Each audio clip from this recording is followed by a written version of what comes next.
Hello, everyone. Welcome to the Skull Session Recruiting Podcast, brought to you by BuckeyeHuddle.com. I am Mark Givler. Tony Gerdeman here with me again. Another camp day, our second of really 4 this week. There's a 7-on-7 tomorrow, and then Thursday we'll have another camp. So this is a 4-day week, especially for me, with recruiting coverage. Trying to survive it. Nice weather today, though, right? Better weather. Yes, this is what you hope for. Like, I don't mind a little overcast, but today was sunny and not too hot. Nice little breeze. Sometimes the quarterbacks were throwing against the wind, which also made it interesting. Yeah, let's start with the quarterbacks. Brady Edmonds. This will be the last time we talk about Brady Edmonds at camp this summer. Yeah. He's heading home tonight, finally, but did camp with the Buckeyes for the first 3 camps. Mm-hmm. Donald Tabron, another guy that you watched. Yeah, 2028 from Detroit Cass Tech. Yep. So there's some buzz that he's going to be the next big thing in Michigan, which will make for an interesting battle if Ohio State is interested. I'm not saying the next Bryce Underwood or anything like that, but always interesting to watch the intrastate battles there. So he was impressive. He was one of those guys that's also high energy and is always having fun. Like, after a quarterback throws a pass, they go and become a receiver to, like, when they're doing their just position drills. And so he's trying to make highlight catches and, just that kind of kid where he's out there having fun in 2028. And of course, as you said, Brady Edmonds back, throwing the ball all over the place again, and still dealing with receivers who aren't quite Ohio State caliber for most of the time. Yeah, so it was an interesting quarterbacks day because I actually thought the quarterbacks group was really good.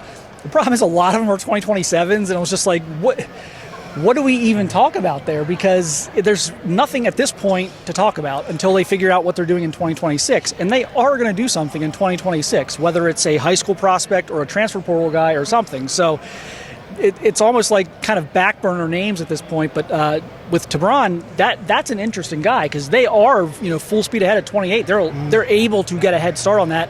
And we've talked about Wonderful Mons and Neiman Lawrence and those guys. So I think Tabron's probably another guy to add to the list. And Lawrence told me he'll be here next week, so that's another 2028 guy to watch. But yeah, when you get the 27 guy locked in, and Brady Edmonds seems about as locked in as you can be, when he's got like a foundation type of thing that's helping provide for people here in Central Ohio, like that seems like the kind of guy. That's beyond tattoo to me. That's beyond a block coat tattoo when you're doing stuff like that. Yep. So then you move on to the next year and you get as much scouting as you can, build those relationships and figure out what you want. And then I think the 27 stuff, if they're looking at taking a second quarterback, they've gotten a look at a lot of guys that they can start to decide if we're going to do it, it would be bing, bang, boom. Yep. Getting a head start, and then you can kind of line up the first 4 or 5 games of film and start making some decisions on what you're going to be doing with that quarterback room. So I'm sure that was a productive day. I saw Ryan Day out there watching him, so he was taking some mental notes, and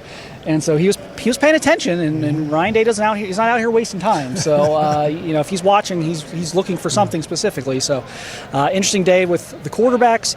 Receiver headliner Bryson Wright, 2028 Jacksonville Mandarin. 5-star caliber guy. Next big thing out of Florida is you will never, ever hear me say next Jeremiah Smith. I'm not going to do that to any kid ever, but next, 5-star caliber wide receiver out of Florida. Looked great. Maybe just go with like the next Trayvon Grimes. That's like, but yeah, the next big thing out of Florida is, he looks like it. He's already built like a college receiver, and he's, legit 6'3", 6'4"-ish. Solid, explosive, but again, like, I didn't get to see him do too much. You saw some of the releases and things like that in his route running, but in terms of the quarterback accuracy today was waxing and waning a little bit here and there. Yeah, these are always tough with the one-on-ones because there's just no chemistry. There's no chemistry between receivers and quarterbacks. A lot of these routes, they try and make them run real routes, but even some of these routes, it's like, how explain to me how that's possible in a game and how that's going to work. And you've got Taver Johnson, one of the Ohio State assistant defensive back coach, yelling at all of the defensive backs, don't grab. The entire time they're just grabbing. Don't go to the ground, and the guy gets tackled. But Bryson was very explosive, very impressive. Brian Hartline was spending a lot of time with him. Yes, basketball background. You can go search the internet, the interwebs, and you'll find him like off the glass dunk, two-hand dunks in varsity basketball games as a freshman. So he's got all the tools to be an absolute star. Ohio State was his first camp this summer, and LSU is his next, and is the only one scheduled so far.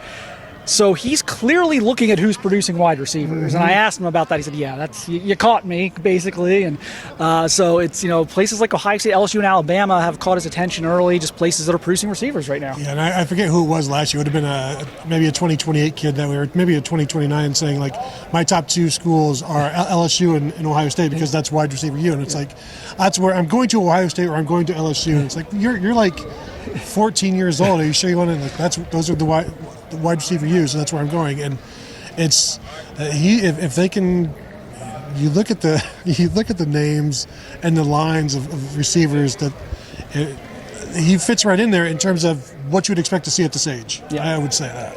And he kind of said that. He said they've, in terms of Ohio State, they've taken guys like me and made them first-round draft picks. Mm-hmm. And that's what appeals to him about Ohio State. And I asked him, I said, but first he's going to go do more visiting after this. He's back in the Woody right now. He's going to get a better look at campus here the rest of the day. So he hasn't really done a lot of that yet. But I just asked him, first impression, he was like blown away, exceeded expectations, all that stuff. So this looks like a guy that Ohio State will be in the mix for. They have offered him. He's got all the offers at this point, but this is one, there's not a lot of 2028 names where it's like you have to remember this name because things are going to shift. Things are going to change a lot over the next few years. This is a name I feel pretty comfortable that you guys are going to want to remember. I think Ohio State's going to be in that one for the long haul. So that was an interesting component to today. Just seeing him being as advertised, everything else. Tony, a 2028 Florida running back, caught your attention. Yeah. Elijah Hall, who is, he looks like, again, like you want your running backs to look. And I don't have the... 6 foot, 200 pounds is what he's listed at. Yeah, I was going to say he's probably around there. And he's solid. And he's Carlos Lockton was spending a lot of time with him. He's already been offered and putting him through his paces. But talking with him afterwards, I said, basically we're talking for a little bit. And I'm like, so where is Ohio State, on your list? And he's like, well, very, very, and he kept going, like when Tim Hinton's out here and he's telling the campers to raise their hand, now raise it higher. That's what he was doing. But he didn't want to go too far because, he is just a 2020, just coming off of his freshman year. But he said Ohio State's the only team, the only program that has brought him in, shown him everything, talked with the head coach, has made him feel wanted. And he's like, well, and Miami kind of did that. But it's like Ohio State has brought him in. So, like, he is... really, really enamored with the place. And of course, yes, he's still young, but he said that. So I asked him, how much varsity did you play? He's like, I started all year on varsity, rushed for about 800 yards, sharing carries, and then also as a defensive end, 15 sacks. So I'm like, 800 yards rushing, not bad for a defensive end. But he seemed really, really impressed with Ohio State. Also mentioned the amount of people showing faith, basically, being grounded in faith here at Ohio State. That he watched that all last year. He's like, that's the main thing for me. That's the top priority for me. And so that's what maybe the initial thing. And then you get here and you see it's about that and it's about other things. So he watched the run last year. He saw all of the stuff that he would want to see in terms of whether it's his faith or being a running back, like all of those things caught his attention. And that was something Bryson Wright mentioned, was just watching them last year and just how dominant their playoff run was. Not just winning the championship, but just how dominant and how big of a part Jeremiah Smith was of that as a freshman. So obviously Jeremiah Smith is going to pay dividend, like the next next 2 years on the field, and then like the next decade beyond. Jeremiah Smith's going to be paying dividends probably when I'm in the grave at this point. I mean, just the long-term recruiting impact that human being is going to have on this program. He underpaid. Like Nick Saban is underpaid at Alabama for all of the money. Like Jeremiah Smith underpaid for what he's going to do for the future of the program. Yeah. And the present. Yes. And the past. Yes. Unbelievable. So, we can kind of get this wrapped up. It's going to be a huge weekend of official visitors at Ohio State. Myself, Jeremy Birmingham are going to be all over the official visitors list. And so stay tuned for that on BuckeyeHuddle.com throughout the week as we preview the weekend, get the impact of the weekend as it's happening. provide updates, everything else. I'm told our shot's good, so appreciate that. And continue to bring the intel that we're getting from this huge weekend. One guy already on campus, Darius Gray, 5-star offensive lineman out of Richmond, Virginia. Mark Harris of Raw Talent Sports trying to make me laugh. He's not going to do it. I'm a seasoned pro, Mark. I'm not going to do it. You're not going to get me. So you're not going to get me. No. So Darius Gray, keep an eye on that one. We'll catch up with him after his visit here in a couple days, but he is already on campus. That's confirmed. So any parting thoughts, Tony? No, go get an offensive lineman if you're Ohio State. Like if you got him on campus. I'm not going to say don't let him leave. You got to let him leave, but put out your best foot forward. The rules state you have to let them leave. The law probably states it too. So yeah. Yep, and I do like that he's coming now. Though you're getting him before the weekend rush, so it's really going to be a personalized thing. It's always they always are to an extent, but this is really going to be before the rush this weekend. So that's a good timing as well. So again, stay locked in on BuckeyeHuddle.com for more updates. We'll have more from camps this week, and of course we got more camps next week coming up. It's going to be a loaded month on the website, so please check us out there if you're not already. But thank you everyone for watching and listening, and we'll see you again soon.